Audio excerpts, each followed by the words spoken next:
Hello students. Today we will learn the basic topic as well as the most important topic of the nutrition, that is the balanced diet. In order to maintain adequate amounts of each of the different nutrients, our daily diet should include appropriate quantities of a variety of different foodstuffs.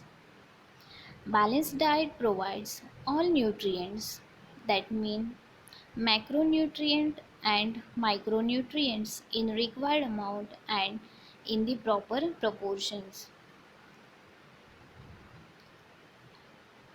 To plan a balanced diet, we should know about the food groups. Food groups, they serve as a general guide to choose a balanced diet.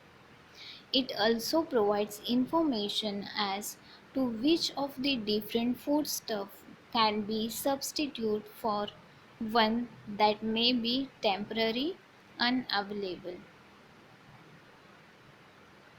For example, if you want to substitute a non-vegetarian food with the vegetarian food,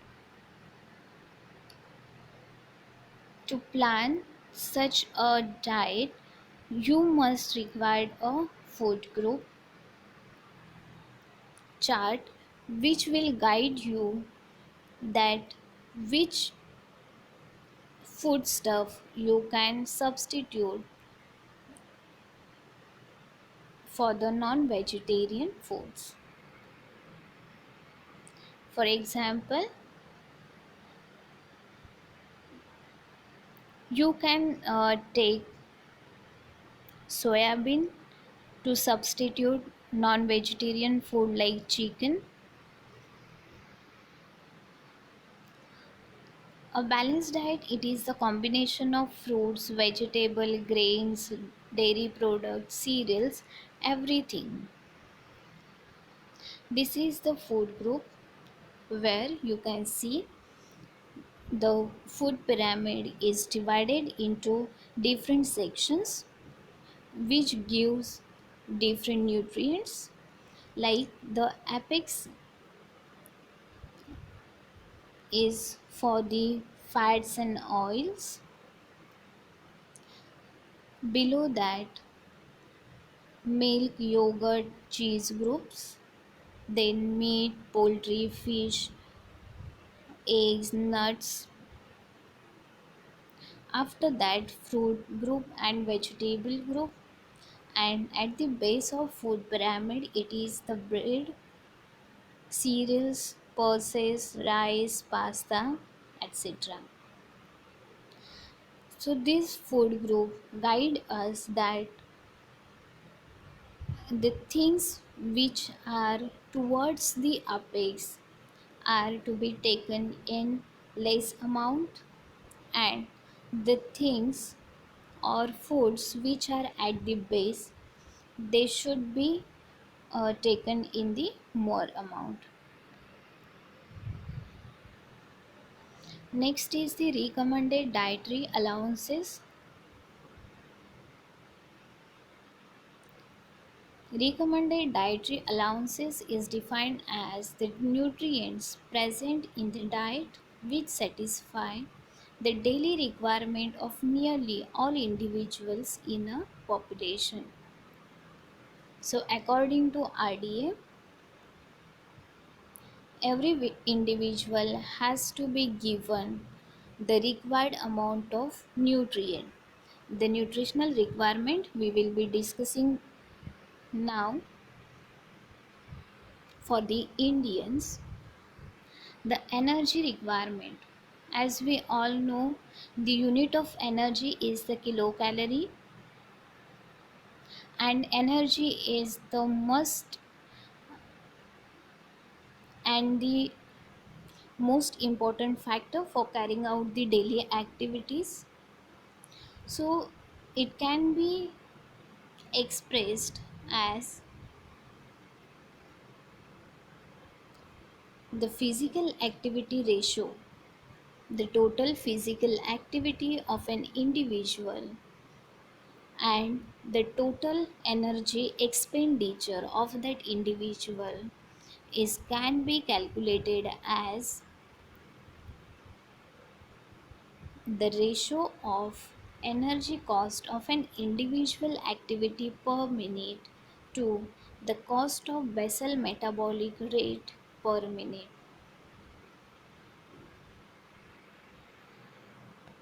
Next is the energy requirement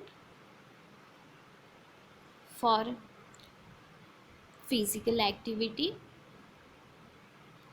The activity like sitting quietly will take 1.20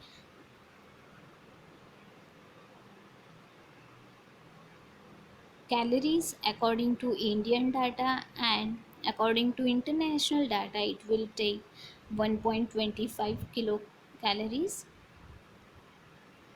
Then according to activity like standing, sitting, standing and doing work, harvesting, handsaw, typing, walking, each and every activity will take different amount of energy cost.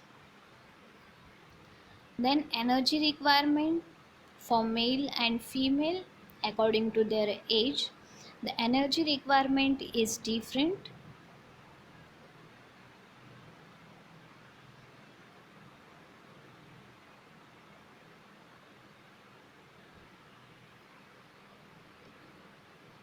Then protein requirement according to age, the protein requirement also differs.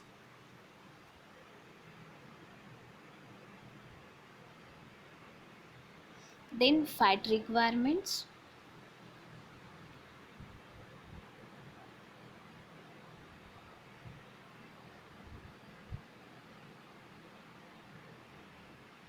Then iron requirements. It is assumed that 10% of food iron is absorbed through the intestine. Then calcium requirement. It is very minimum. Then vitamin A requirements.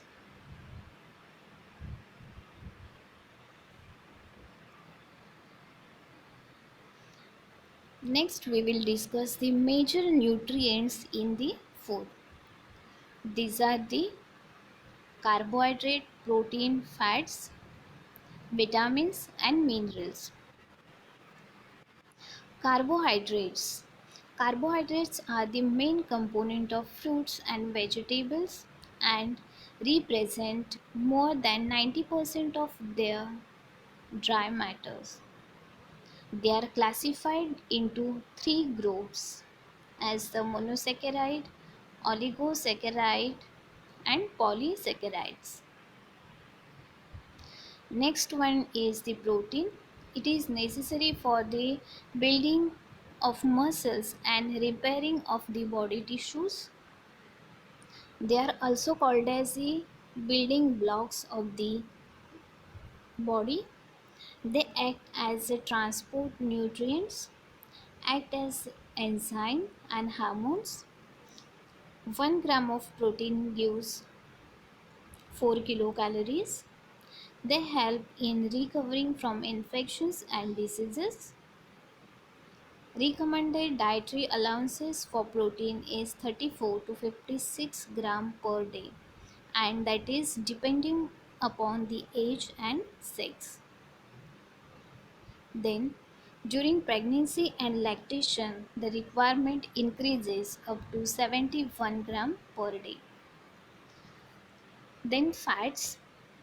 1 gram of fat gives 9 kilocalories, and fats are more essential for absorption of fat soluble vitamins such as A, D, E, K.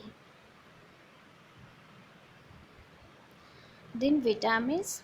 Vitamins are classified as the fat soluble vitamins and water soluble vitamins.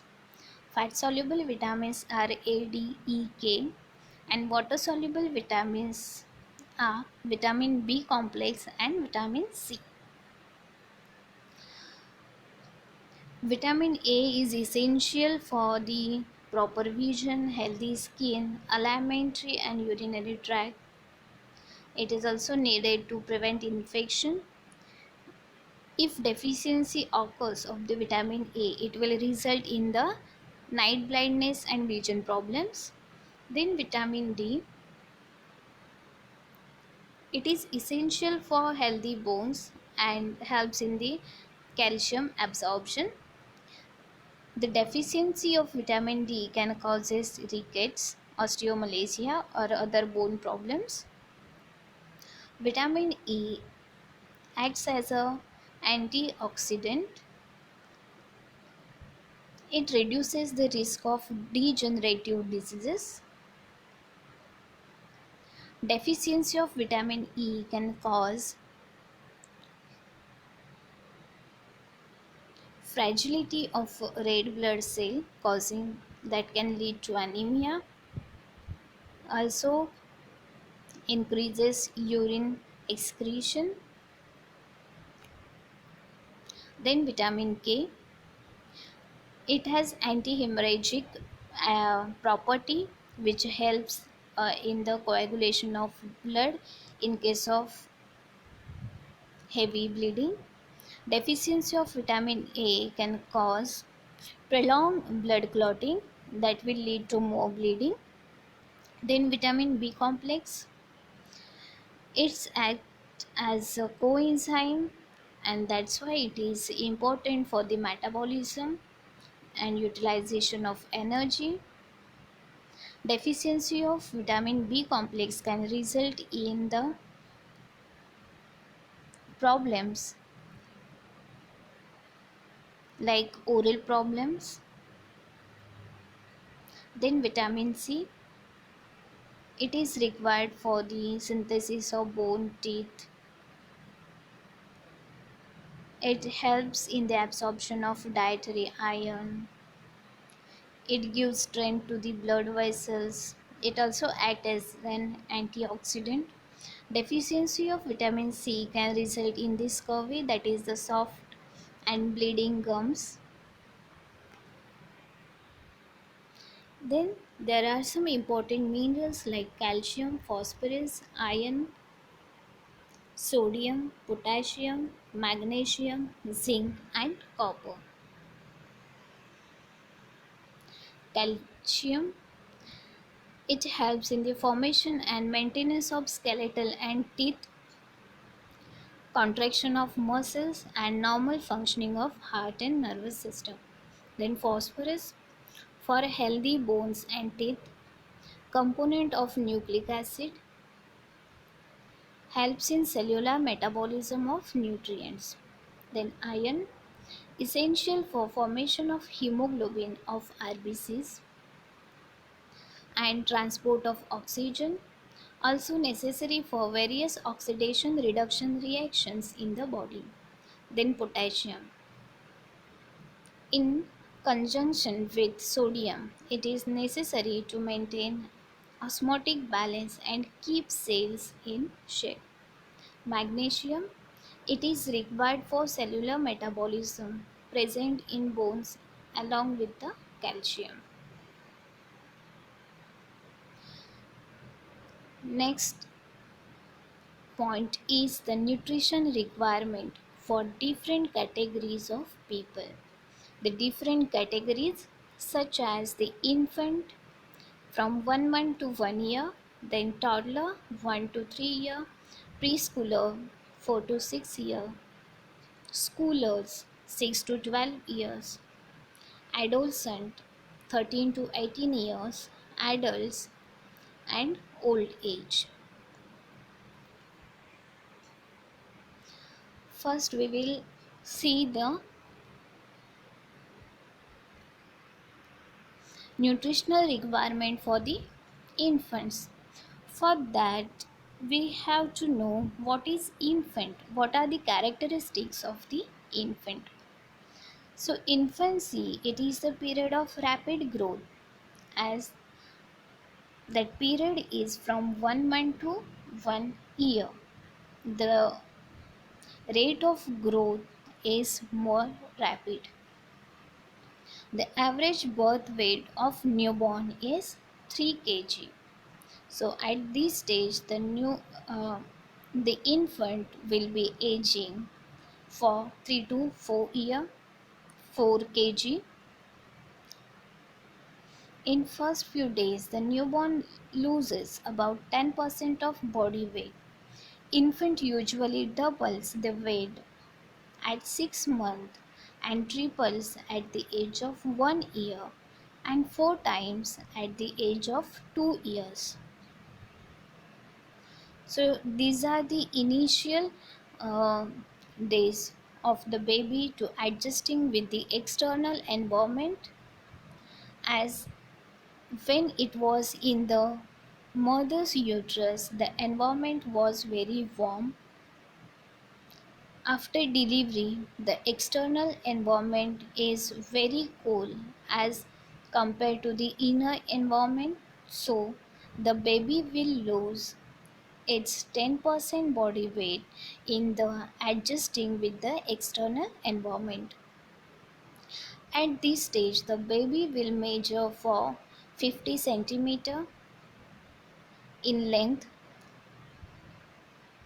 and that will be 60 centimeter at the age of third month, 70 centimeter at 9 month, and 75 centimeter at 1 year. Nutrition for infant according to recommended dietary allowances.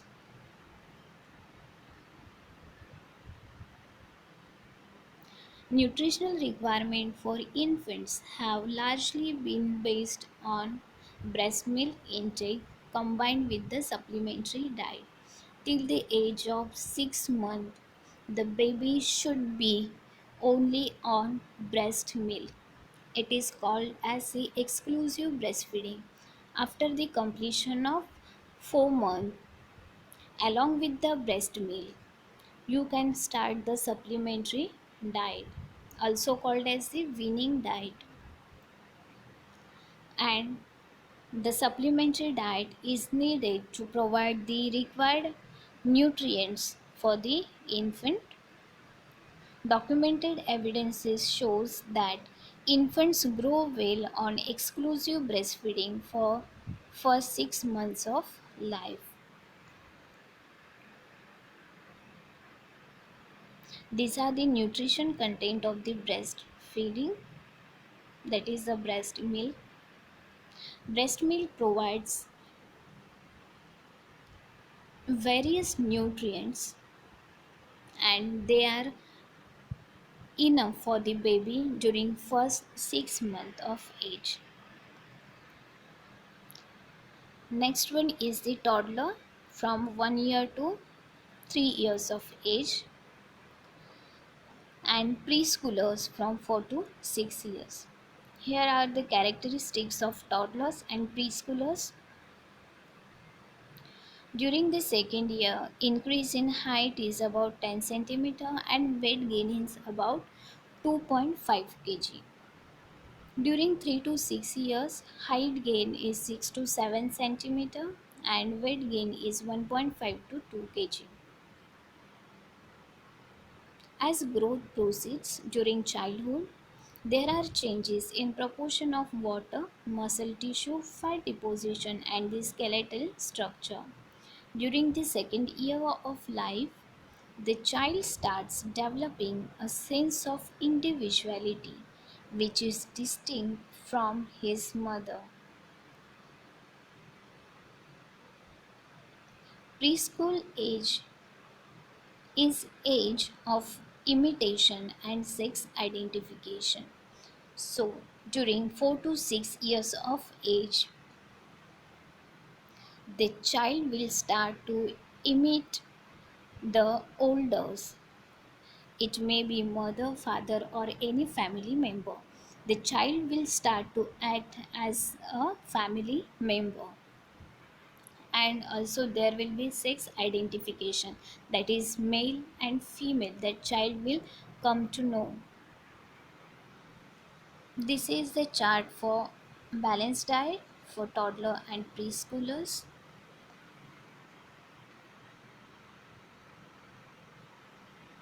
This is a one day sample diet for 5-year-old child, that is the preschooler.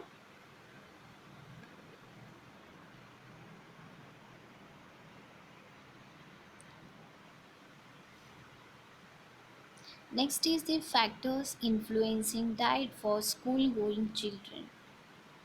By school going age, that is from 6 to 12 years, most of the children establish a particular pattern of food intake relative their peers.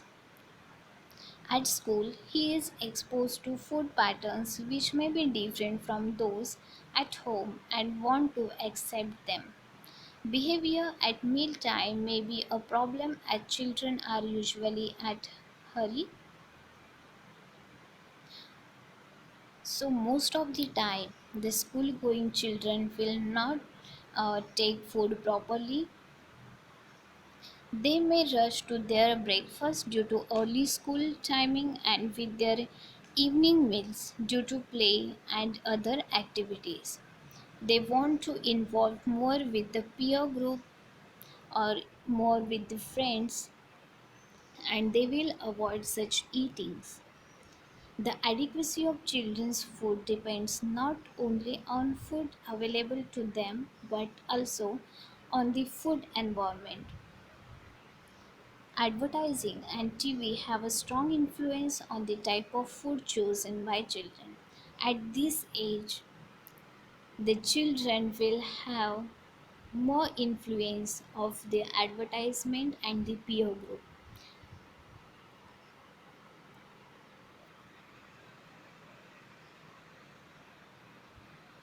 This is a balanced diet for school going children.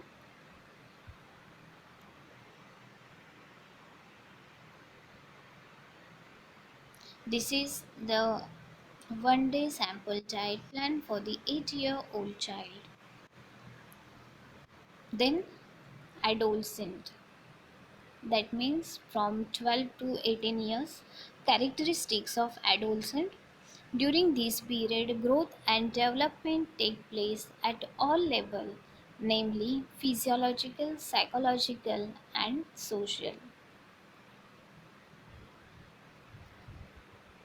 During this period rapid growth take place accomplished by hormonal changes, sexual maturation and often emotional bouts.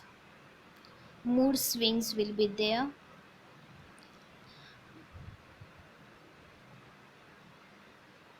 A child in this period will have secondary sexual characteristics. Due to hormonal changes, there will be more mood swings. Also, some emotional changes will be seen. This stage is called as second growth spurt. The growth spurt in girls occurs at 11 to 14 years and boys at 13 to 16 years. So they will become more mature in all aspects: physical, physiological, sexual, and social maturation. They will have changes in body composition occur due to hormonal influence which regulates the development of sex characteristics. At this stage of life, adolescent girls and boys develop sexual maturity. At this stage, child develops his identity and decision making ability. Balanced diet for adolescent, for girl and boy.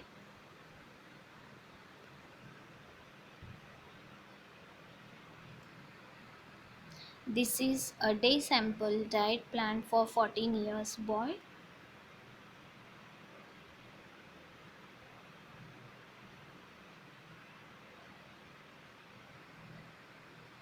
Then adulthood, that is above 18 till 60 years of age. Characteristics of adulthood: by this stage, the body growth, particularly in terms of height and weight, stops to a certain extent. but the breakdown and repair of body tissues goes on. Proper nutrition in adulthood ensures good health in old age. Various factors like age, sex, climate, activity, body growth, stress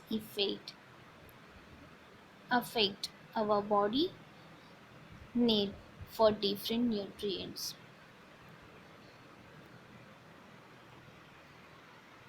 This is the balanced diet for adults.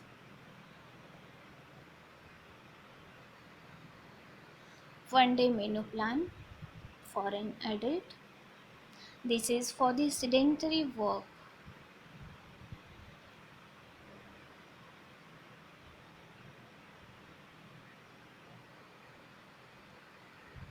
Then nutrition in pregnancy. Nutrition requirement is increased during pregnancy and lactation as the expectant or the lactating mother not only has to nourish herself but also the growing fetus or the infant who is being breastfed.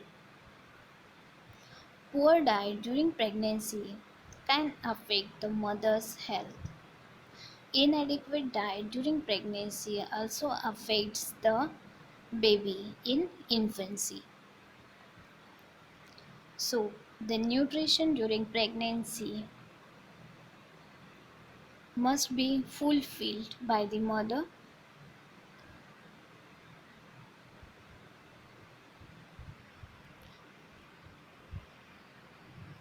This is the one day menu plan for the pregnant woman. This is for the lactating mother.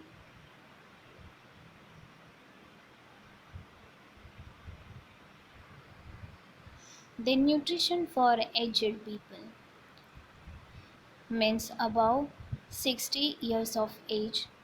Adequate nutrition and balanced diet is important even in the old age to prevent and control the common hazards of aging. The following changes are associated with aging, like loss of teeth, decrease in the neuromuscular coordination, then impaired hearing and fa- failing vision, diminished sense of taste and smell, anorexia, physical discomfort, incomplete digestion of food, or it will take long time to digest food. Rate of blood flow through kidneys will decrease. They will feel loneliness, depression, sometimes anxiety. Bones become weak and susceptible to fracture. These are the changes which will start to occur after 60 years of age. This is the energy requirement for elderly people according to body weight. Then factors that influence our choice of food: taste, family background, cultural background, health consciousness, money, time. Also, it is influenced due to some biological factor, economic factor, cognitive factors, social factor, and psychological factors. Biological factors such as gender, age, weight, or metabolic rate. Economic factors such as affordability and accessibility. Cognitive factors, social factors like traits, culture, lifestyle, social interaction, peer group. Psychological factors like workload, stress, tension, Next, we will see the meal planning. Meal planning or menu planning is defined as a simple process which involves application of knowledge of foods, nutrients, food habits, and like and dislike to plan wholesome and attractive meal. That is the meal planning. Aims of menu planning: to fasten the recovery of the patient, to plan meals within the food cost. For this, first we have to know the affordability and economical condition of the patient. Then to provide variety of foods. For this, we have to know the food groups. Then to save money, time and energy which will be lost due to long period hospitalization, to improve the quality of food, to improve the appetite so that maximum diet is consumed and wastage is minimized. Principles of menu planning: it should be based on disease condition of the patient. So according to the disease condition, we have to plan a diet for the patient. If the patient is diabetic, it should be sugar restricted diet. If the patient is hypertensive, there should be restriction of salt in the diet. So according to condition, the menu should be planned. Then it should meet the nutritional requirement according to age, sex and work type. It must fulfill the family needs. Planning should save the time and energy. Economic consideration: economic consideration for the patient, that which foodstuffs has to be included in the diet or which are has to be cancelled from the diet.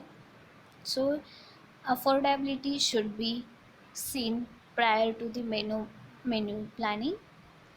Menu planning should give maximum nutrients, consideration of individuals like and dislike. Menu planning should provide variety. There should be variety in the menu. Then food habits. Prior to menu planning, we have to know the food habits of the patient. Then seasonal availability, we have to uh, include the food stuff which are seasonally available. It will help to more fast recovery. Then psychological aspect of the patient we have to consider. Then the meal schedule: it should be recommended that the daily requirement of all nutrients should be arranged in 3 meals, that is, breakfast, lunch, and dinner.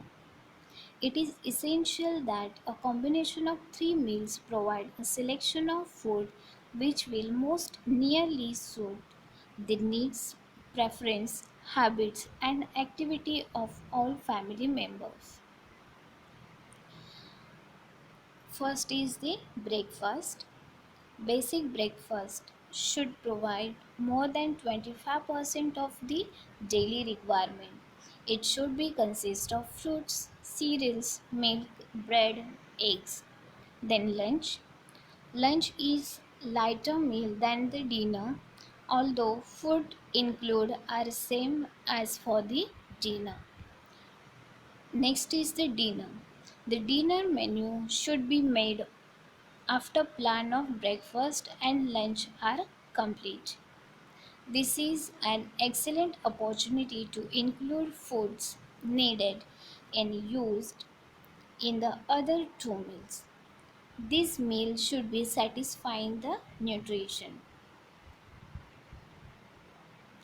Then budgeting the food. Expenditure on food is an important and often largest part of the family's budget as everyone is working to fulfill the hunger only. So the expenditure on food, it is the most important factor of the life. Higher budget on will go on protective foods like milk, vegetables and fruits. One must plan the expenditure of food and buy wisely so maximum nutrition can be achieved by money spent. For example, as a source of protein, pulses are cheaper than the animal food. The fruits and vegetables are relatively cheaper in the season and available in bulk. Economy in food purchasing can be exercised in good measures by bulk purchase of foods, especially staples like cereals and pulses.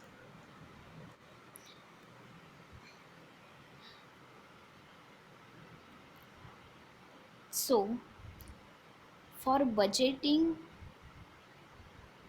the food, first we have to make a plan for which food group we have to expend it more or which are the cheaper sources of such nutrients that can be buy like cereals, pulses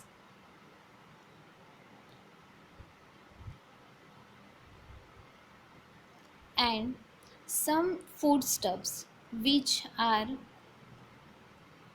needed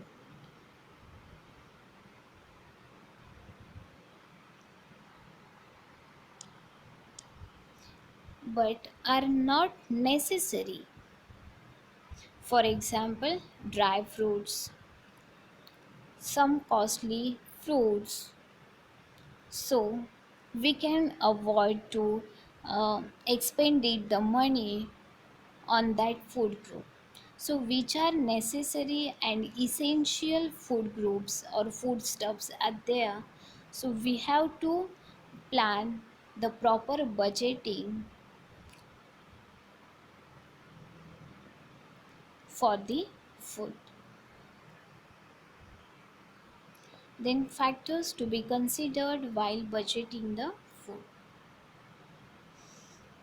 First is the number of family members. So, according to the number of family members, we have to make a stock of foodstuffs. Then, family's income. So, it is very needed to first check out the affordability of according to the family's income which foodstuffs we can buy for our family members. It has to be considered before budgeting. Then the location of market, then alternative marketing choice, home prepared and convenient food, snacks item and beverages, availability of supplementary programs where income is limited.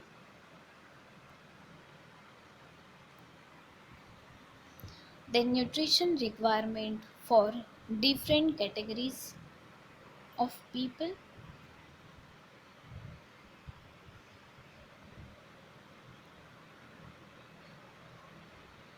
that we have discussed before, but here we will discuss the therapeutic diet Introduction. Therapeutic diet are planned to maintain or restore good nutrition in the patient. In most cases, the therapeutic diet are used to supplement the medical or surgical treatment of the patient, while in some instances like diabetes mellitus and other conditions, a therapeutic diet is the most aspect of the patient's treatment rather than the medical therapy. Diet therapy is concerned with the recovery from illness and prevention of diseases. Therapeutic diet planning is the most important factor where we can reduce the hospitality, the stay of hospitalization, we can minimize. Also, there will be rapid recovery from the illness. There are Here we will discuss some types of therapeutic diet in the various disorders like nutrition for cardiovascular diseases. Objectives are to relieve the strain to heart, then prevent further damage to the heart and restore the damaged heart or functioning of the heart.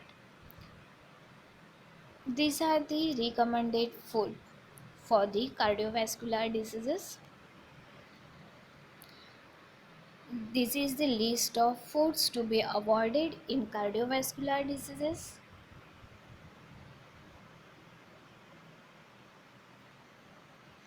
This is the sample menu for cardiovascular diseases.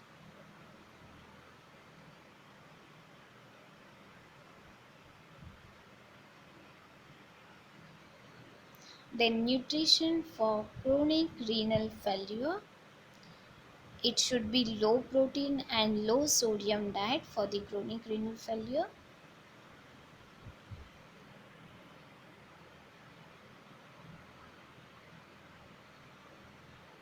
Foods to be avoided. Then nutrition in the diabetes mellitus. Foods which are not allowed. Then foods to be avoided and foods to be used.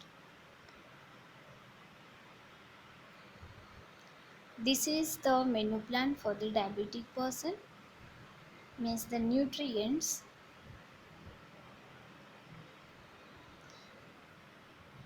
This is the menu plan for the client with diabetes mellitus.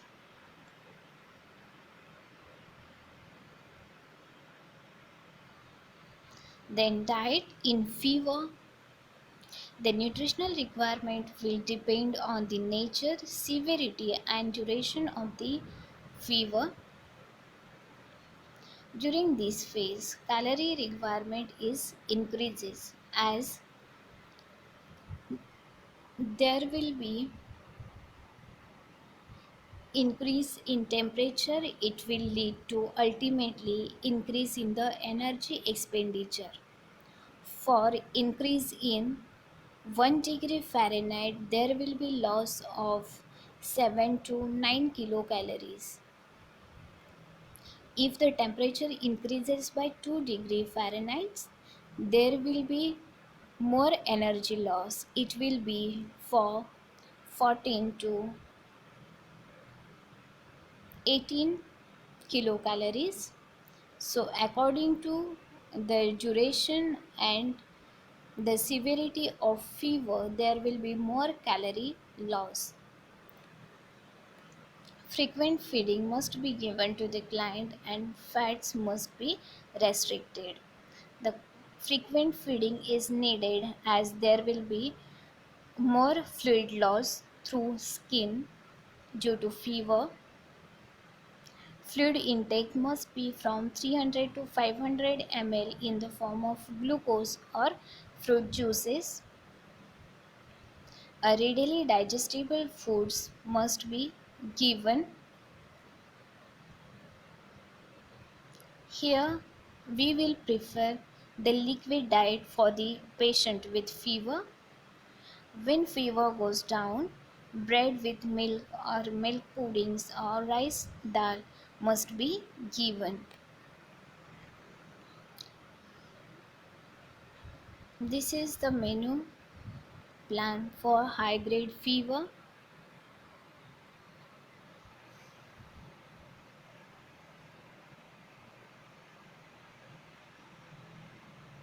Then diet in constipation. Constipation, that is the hardening of stool. Constipation is decreased frequency of passing stool or complete retention of feces. The diet should include food rich in fiber contain like whole cereals, whole legumes and mature vegetables. Fruits rich in fibers like apple, banana and guava.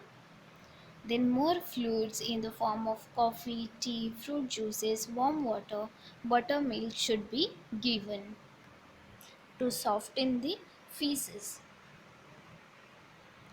Fibers will help to improve the motility of the gut.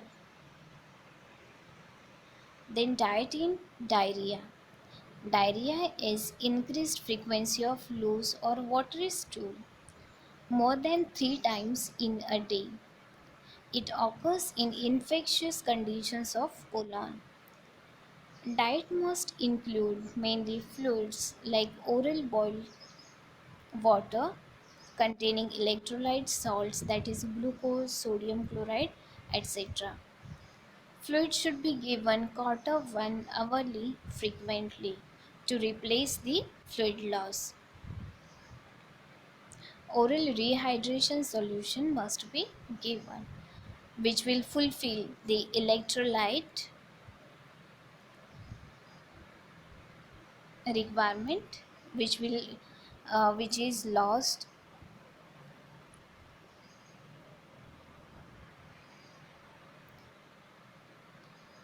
Last point is the naturopathy. Naturopathy is the art and science of disease diagnosis, treatment, and prevention using natural therapies, including botanic medicine, that is herbal medicine, hydrotherapy, that is water therapy, traditional Chinese medicine, and lifestyle counseling. Naturopathy works on the five principles, that is, do not harm, use the healing power of nature to rejuvenate the body and mind, identify and treat the cause, treat the whole person, not the particular part with the ailment, work on disease prevention and health promotion.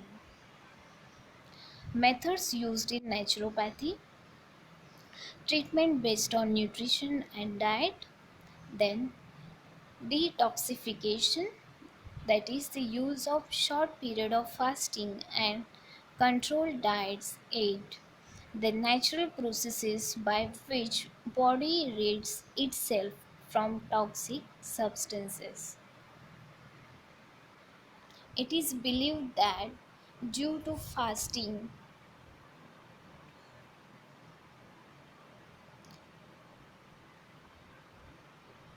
there will be loss of detox from the stomach and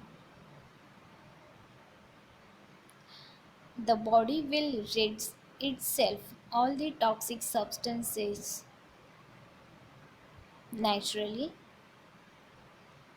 Then manual healing method, that is massage, acupuncture, yoga, meditation and hypnotherapy.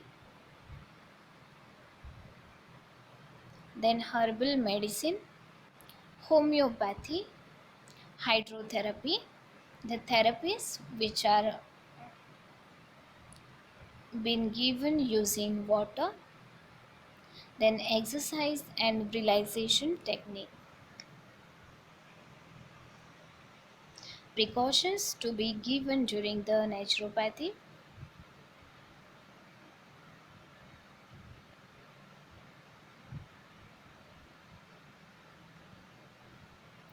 Naturopathy works on self healing.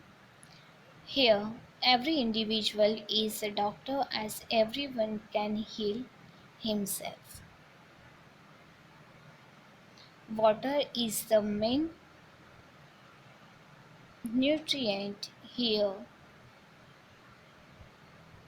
It means not to avoid stress but how to deal with the stress. Sometimes naturopathy require to stay in ashrams for the treatment purpose. Naturopathy best works in the winter. In other seasons, it may not work as best. Then naturopathy practice requires the assistance. Thank you.